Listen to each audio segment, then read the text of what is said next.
Hello, my friends. Katie Day with the Moving to Texas team here with another episode of the Real Advice podcast.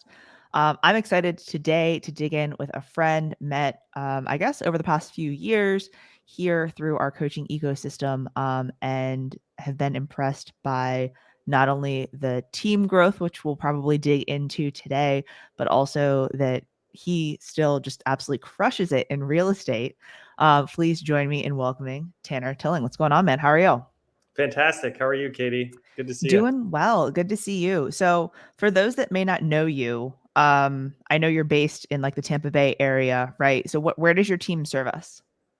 We service basically everything from Sarasota County all the way north to Pasco County, and then as far east as Orlando. But Okay. we're developing a strategy to take over the entire state. Okay. No big deal. I'm sure. I'm sure you'll do that soon. I love that. That's Got exciting. it. Cool. I mean, so that's a pretty big region, as far as Florida goes. Like, I feel like some people are like, oh no, I'm just St. Petersburg, or I'm just Tampa, or I'm just this. So, it's cool to see, y'all continue to grow. How did you, like, for someone that may not know you, right? Like, how did you get into real estate? So my family's been in the business for 28 years or so. So I grew up around it. And then after high school, I moved to New York City and worked as a model and actor, and then realized I didn't want to do that after 3 years, just didn't want to live in the big city. And then I moved to Colorado to study sustainable development in the environmental studies program at University of Colorado. And during that time, a lot of my professors were developers and also real estate investors, and they just talked about, the way to create passive income, the best way to create financial freedom. And so I took their advice and worked with a developer within the Denver metro area. They built master plan communities and also mixed use projects and resorts. And I learned from one of the top real estate developers in the Denver area. They recommended, going where the migration patterns are going. Yeah. And so at that time, people started moving south, and that's when the Great Migration started for everyone moving to Florida. And then COVID kind of expedited that Yeah. process. So, I mean, you've probably seen that in Texas as well. It's just crazy how many people are moving to both of our states. So then I linked up with my mom as, she was with Coldwell Banker. And so her and I partnered as a small team. So we initially just sold properties, her and I, and then we did all the transaction management. And then after a while, I just was tired of doing all the paperwork, putting all the marketing together, and so on and so forth. So we started coming up with a business plan on how we can, divide and conquer, and also create, different jobs within our company where we Yeah. can use our expertise to benefit our clients, because that's what it's all about, right? Serving, our clients and having that 5-star restaurant experience every step of the way. And we just, wanted to continue that 5-star experience. And then now we're taking on more agents to teach them, how to grow their business, and also sell, and we'll support them on the back end. Yeah. That's an interesting path to get, to Florida and, working with the family, right? Because like, if I didn't know you and know your story, I would be like, oh, like I guess, he just like finished school or did whatever and then like was working, in Florida with, because I know you and your mom have the team. Yeah. So yeah, it's cool that you were out in Colorado. How long were you in Colorado? 5 years. Okay. Yeah. I went to school, worked for the developer Yeah. part time and then full time. And then Yeah. during school, I was doing door to door sales for solar. Okay. So I sold a lot of solar during college. Yeah. And that's kind of where I got my prospecting schedule from for my real estate business. And it's brought us a lot of success Yeah, for sure. Do y'all door knock at all in real estate? every day. Yeah. Yeah. Okay. Yeah. Well, yeah, we'll definitely dig into that. No, that's cool though. And I know that like just from, being connected with you on social that you do a ton of like outdoor stuff and like hiking and different trips to crazy places. So makes sense to go to school in Colorado, I feel like. Just knowing that like kind of personal interest. So how would you say, outside of like the prospecting side of things or kind of breaking down the prospecting side of things, like what have y'all done to grow your business? Um, a lot has to do with developing relationships after the sale of your, with your clients. I mean, I would say 95% of our sales are from our past clients and referrals. We don't spend much money on, Zillow or realtor.com. And I think there's a lot of businesses out there that survive off of that business model and they're really hurting right now. But, ours are, we're planning on doubling this year what we did last year. And, for the past 5 years, that was our strategy, is to love on our clients that have continued to trust us throughout the process, and then also figuring out how we can better serve them. It's not just about buying on emotion. It's more about we're their financial advisor throughout this process, and if we can show them that we can make a profit for them, and also they have the home or home of their dreams, then they'll continue to call us back and forth and also refer us out, because that one client that buys on emotion, and you're okay with selling them a overpriced listing that needs a ton of work, and they might not get their money out of it. You might just get one sale, but we pride ourselves on selling 8, 10, 15 properties to the same person within a short period of time. And a lot of the people that work with us, we like to share our investment strategies so they can start investing their money into real estate and benefiting from the tax benefits, and how they can, I guess, deviate from paying all the taxes that they do, and then reinvesting, and then exponentially grow their portfolio. Yeah, for sure. And I think that that's something, I feel like everyone wants to invest in real estate. I feel like every client you go out, and tour with, they're like, oh yeah, I definitely want to invest. But I think that having those like tactical tips and an actual framework for them is helpful. Because a lot of times, people just want to see returns. They want to put their money into something else other than the market, but don't really know what that looks like. Do y'all help people with like short term, long term, flipping, like all the things, or like do y'all have like a specific like subset of the investment market that y'all focus on for your clients?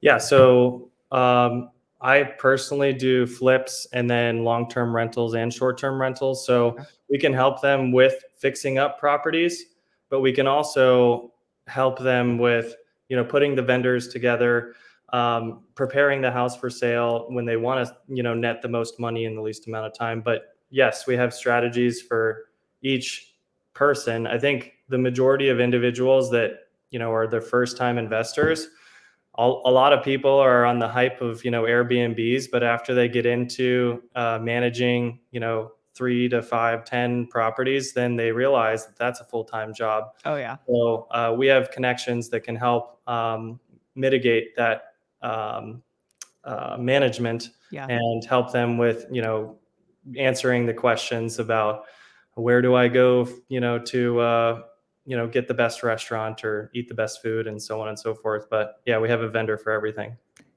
I mean, you say like 3, 5, 10 Airbnbs. I have one, and we're looking at another. And I'm like, if we get another property, we're gonna need to hire a management company. So we need to build that into the numbers for both units to make sure, we're good with that. And my husband's like, are you sure? I'm like, you're getting annoyed with one Airbnb. If we have two, it's not just gonna be a little bit more annoyance. Like, so I can't Airbnbs to grab a manager. So that's funny. Yeah. Well, and so I guess one of the things, and this is just me being curious, like I know Florida has a lot of like short-term rental tax, right? On like stays for less than 30 days. Is that still a thing down there? Anything less than 6 months. Six So months? yeah, so it's a 13.5, I think, percent, or 13.2. somewhere around 13% bed tax. So we have a lot of hotels in our area. We have, certain beaches that are, one of the top in the nation. And those people have some clout in Tallahassee, which is our capital. And Yeah. so Airbnbs are being heavily taxed, as well as the hotels. So that's where we get a lot of our income for our infrastructure and our systems to support the population. But we also have no income tax, similar to you guys in Texas, Yeah. right? So that helps kind of mitigate that. And then you have to look at that in your pro forma. I mean, do you want to rent short term? You got to make sure that it's worth the management costs, and then it's also worth the extra 13.3 or 13% tax that's on Yeah. top of that. No, and does that make it harder to find properties that work for short-term rental, or is the demand in season in Florida and even in off season in Florida just so high that like it's still a good deal? What are your like just anecdotally, or what are your thoughts? Most of the time you can double your profits. Okay. That 13% is not um, a number Killing that you it. really, yeah, it doesn't. It's just all about time management. If Yeah. you really want passive income, the long term is a little bit better strategy. Usually, I recommend that on your first purchase. And then once you get used to answering a couple questions throughout the year and then getting your lease and tenant in place, then you have that cash flow. Then you can buy, an Airbnb, and then you got to see how the year fluctuates in vacancies and the lack thereof. If you have 100% on vacant properties, then I'd say go full force into Airbnbs, as long as you can see that big profit from it. Yeah, for sure. No, that's definitely interesting because, I think here this is actually something we're talking about on a team training call. You can either have like that monthly cash flow or appreciation. You often don't have both, at least in Texas, especially if you're financing an investment property, right? Just because like people want that 1%, or people want a certain amount of money in rent on a long-term rental. So we have a lot of people turning to short-term rentals, and we don't have those same taxes here. But so I was just curious what that looked like in Florida. So that's interesting. I appreciate you sharing that. Um, so switching gears a little bit, as far as like the team growth and things like that, like I think when I first met you, it may have just been the two of you. Like I don't, I like I think you guys kind of had the team, obviously, because it was the two of you, but I don't know that y'all had a ton of agents, and now you're in a double-digit agent count, looking to continue to grow that over the next year and beyond. What would you say is the best place for y'all to find agents? Like, are they just coming to you? I mean, I see you guys post about it on social and things like that, but what's been the best place to find agents? So, well, our strategy was, we created the back office system so we could support, 40 to $50 million a person in contracts. So we did develop that for my mom and I, and now we have the support system to help support other individuals. And when you talk to people about, their job, you're out for dinner with friends and, family members, or, a lot of the agents that joined our team I knew them from high school when I grew up. And a lot of them have watched me throughout the years develop the business, and they're attracted to the growth and the lifestyle. And also I think with their past jobs, they were unsatisfied and unfulfilled with the service that they were providing. So I think real estate is up there with one of the most gratified kind of jobs that you can do, is you find someone a home, right? Or you Yeah. find someone, a property that can create financial freedom for them. And then, it sometimes brings tears to people's eyes, because you can bring them that happiness. And for me, that's what excites me about real estate. And if you share that with the people that you're experiencing life with, I think they're going to be attracted to it. And then you can talk about the pros and cons of, this industry. It's not for everyone. I mean, Yeah. like, we work long hours, and we have to continually have to answer phone calls at, like 10, Different 11 times. o'clock at night, yeah, Yeah. 6 a.m. in the morning, so we have to be chameleons and psychologists and wear so many hats. And there's a lot of people that uh, don't realize all the work that goes into it. I think 1 in 8 people in the state of Florida have their real estate license, but 87% of them fail after the first 3 years Yeah. because they just see the hype around, the big sales and so on and so forth. But I think it's mainly just diving into your friends and, talking to them about, what their interests are, and also your associates. When you're closing a deal and you enjoy working with that person, you ask them if they're happy with what they're doing, and, how you can help service them and Yeah. double their business within the next year or so. Yeah, for sure. Um, what advice would you give to a new agent starting out? Like if someone just got their license today, they just passed the test, they've got, the notification from the licensing board. What would be like the advice that you would give them, just starting out in their career? Um, my I guess all I can look at is how most of the top performers within our area have gained success. Or, for me, myself, I joined a top producer that had too much work and not enough time. And when you can relieve the pressure and the lead flow and then add to it, um, that's I join a team that is high productive, because you can join in on that credibility. So a lot of our newer agents are seeing a huge benefit on using our name and also our production to separate themselves from the rest, right? So say for example a new agent came to the table for a listing appointment, and then I come in next. They have 12 deals under their belt, and then we come in and we're like, well, we already hit 85 million this year. What is that agent going to do for you compared to us? And then we go into all the services and the marketing strategy and the back office support and how we can net you 14% higher than any other real estate agent, and we're all taking the same fees. Yeah. So like, there's no competition. So I would suggest is working with someone that is highly productive within the area, and learning from them and asking a lot of questions and doing what they tell you to do, because they built a business for uh, you know and they've stayed in business for a long time. So I would just do that times two, and then you'll meet with success. Yeah, definitely. So you've already had a couple careers in your life despite being young, right? If you weren't a real estate agent today, like what do you think you'd be doing? My end goal is to be a real estate developer. Okay. I want to design mixed use projects in downtown city centers where people can live, work, and play. I want to design environments where people can really have a 10 out of 10 experience with their spiritual, mental, and physically, their health.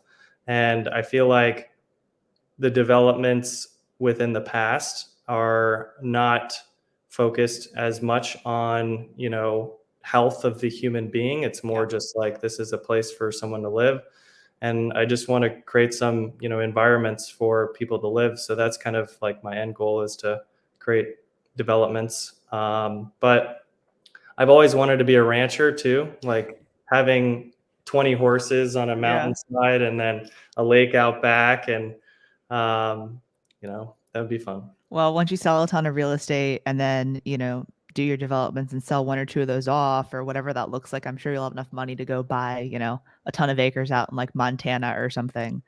Exactly. So yeah, I think you can do it all. That's one really cool thing about real estate that I love, is like just the opportunity that, you know, comes about from it. And obviously you already have some of that development experience and history with, education and work history. So that's really cool. Thank you. I feel like a lot of the multi-use, kind of developments here in Texas, they've started to, at least here in Houston, I've seen implement more like green space and, having a person that does like, yoga classes and Zumba and bingo and like different activities. So it's not just like, here's apartments with commercial on the first floor. It's like more of that lifestyle that you're talking about. So excited to see how that progresses into the future. So that's really cool. What would be a book or two that you would recommend someone read if they're getting into real estate or if they've been in it for a while, and just like something that like you feel like's had impact on you? I usually go back to The Power of Now. There's a lot of people that, something that I learned from that book is, this moment right now can be the start of your future. So if you really take control of your current situation and you commit to your dream in the present moment, and you focus on it every single second of the day, then you're going to meet with success. So I really liked The Power of Now. I think Eckhart Tolle wrote that book. Let me look.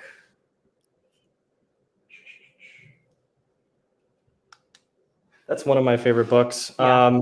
The Alchemist is another one. I mean, it's not real estate related, but I'm huge into, just stories that kind of inspire, you to think in a different way. Yeah. And I think The Alchemist was a huge, impactful book. Those are the two that are on the top of my head. Yeah, for sure.